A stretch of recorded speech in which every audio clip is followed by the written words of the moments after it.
Some states are well past the 80% target already. Others are still working on it and making progress. Saw it on Facebook and thought it would be cool to go to Bunnings for a vaccine and a snag. But as a nation, 80.2% of the population aged 16 and over is now vaccinated. He didn't speak publicly today, but in a social media video, the Prime Minister described it as a magnificent milestone. That's 4 out of every 5.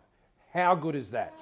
It's not the only good news. There's also a high rate of first doses and enthusiastic take-up by younger teenagers. I am optimistic it will get over 90% of our 12 and up population vaccinated, and I think that that's a good position to be in. Australia's 80% of people over 16 equates to about 67% of the total population. That's good enough for 32nd in the world, a significant improvement from earlier in the year when Australia placed closer to the bottom of the list. The surge is largely due to the efforts in Victoria, New South Wales and the ACT. But the Northern Territory, Western Australia and Queensland are lagging far behind and aren't expected to meet the 80% threshold until well into next month.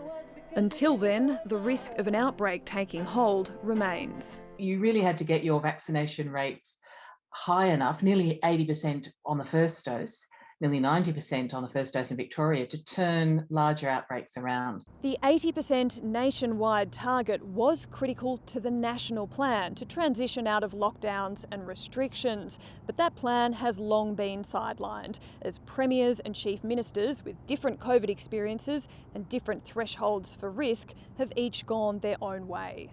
The vaccination gap is even greater in some regional and remote areas.